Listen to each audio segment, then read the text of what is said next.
আরে বন্ধুরা লাইভ দেখো রে, এই গরিব আজও তার দাদার সেই পুরনো সাইকেল নিয়ে বেলুন বিক্রি করছে রে। চল গরিব, রাস্তা থেকে সরে যা, তোর ছোঁয়া লেগে যেন আমার দামি জামাটা নষ্ট না হয়ে যায়। আরে ভাই, ওই হারামজাদা জমিদারের ছেলেটা সব জায়গায় আমাকে অপমান করে রে, কিন্তু মনে রাখিস রে, একদিন আমিও তোর সব সম্পত্তি কিনে নেবো রে।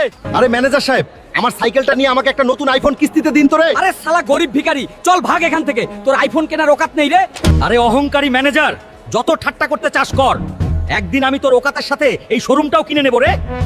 আরে ভাই, বলে তো দিলাম রে, একদিন সবাইকে কিনে নেবো রে, কিন্তু এখন এত টাকা আমি কোথা থেকে পাবো রে? শোনো শোনো শহরবাসী, যে জলের তলে 2 মিনিট শ্বাস আটকে থাকতে পারবে সে পাবে গোল্ডেন জুতা আর 500 কোটি টাকা। কি রে? গোল্ডেন জুতা আর 500 কোটি টাকা? আমি 2 মিনিট জলের তলে শ্বাস আটকে থাকবো রে, আর জিতে নেবো রে পুরো খাজানা। আরে দুই বাংলায় এমন কোন বাপের বেটা আছে যে জলে 2 মিনিট পর্যন্ত শ্বাস আটকে রাখতে পারে? আরে রে, আমি থাকবো রে 2 মিনিট শ্বাস আটকে। বন্ধুরা তোমরা তাড়াতাড়ি লাইক আর সাবস্ক্রাইব করে কমেন্টে রে রে 2026 লেখো রে।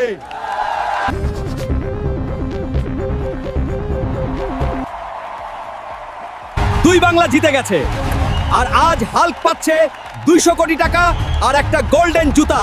আরে জমিদারের ছেলে, তুই সেদিন আমার মজা উড়িয়েছিলি রে, এখন তোর পুরো জমিদার বংশ আমার বাড়িতে ঝাড়ু মারার কাজ করে।